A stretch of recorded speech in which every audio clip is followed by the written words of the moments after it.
যারা পর্নোগ্রাফিতে আসক্ত, এই ভিডিওটি আজকে তাদের জন্য। 10 GB ডাটা কিনে সোজা বাসায় চলে আসলাম। শীতের দিন কম্বলের নিচে চলে গেলাম। যখন হস্তমৈথুনের পিনিক উঠে তখন নিজেকে সামনে রাখা খুব কঠিন হয়ে যায়।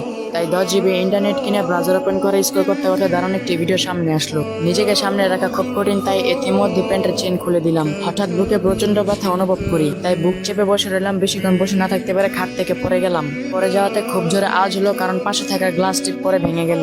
পাশের রুম থেকে মা, বাবা ও বড় ভাই আর ভাবি 4 বছরের একটি ভাতিজিও চলে এসে পড়লো। মা আমার চেহারা দেখে উত্তেজিত হয়ে বললেন যে কি হলো, কিন্তু আমি কোনো কিছু বলতে পারছি না। দেখতে পাচ্ছি, শুনতে পারছি, কিন্তু কোনো কিছু করতে পারছি না। হাত পা অবশ হতে লাগলো, তাই মা একবার হাতে একবার পায়ে ধরে মালিশ করতে লাগলো। তাই 2-1 বার ঝাঁকি দিয়ে বলল, কথা বল বাবা, কথা বল। কিন্তু আমি তো কোনো কিছু বলতে পারছি না। বাবা পাশে থেকে ধপাস করে পড়ে গেলেন। বড় ভাইয়ের চোখ থেকে পানি পড়ছে, কিন্তু আমি কোনো কিছু বুঝতে পারছি না। পাশে থাকা আমার 4 বছরের ভাতিজি আমাকে ধরে বলল, চাচু কি হয়েছে?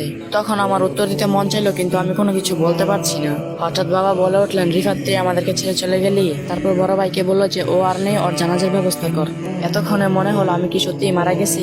কেউ একজন আমার চোখ দুটি বন্ধ করে দিল। আমি আর কিছু দেখতে পাচ্ছি না। চোখের সামনে ভেসে উঠলো যত খারাপ কাজ করছি। বুকটা কেঁপে উঠলো, হায় এত পাপের হিসাব দিব কিভাবে। মনে করছি যদি আরেকটা বার সুযোগ পেতাম, কিন্তু এটা বলে তার কোনো লাভ নেই। ইতিমধ্যে আমার জানাজাও হয়ে গেল। কয়েকজন মিলে কবর নামালো। অন্ধকার আগে কোনদিন ভয় পেতাম না, কেন জানি আজ কবরের মধ্যে অনেকটাই অন্ধকারে ভয় লাগছে। চিৎকার করে বলতেছিলাম, আমাকে এখানে কেউ রেখে যেন, আমার বড্ড ভয় করছে। কিন্তু সেটা বলে কোনো লাভ হয়নি। বড় ভাই, বাবা, বন্ধু বান্ধব, আত্মীয় স্বজন সবাই একটু একটু করে মাটি দিয়ে চলে গেল। কবরে আমাকে একা করে রেখে চলে গেল সবাই। আবারও সব পাপের কথা মনে পড়ে গেল।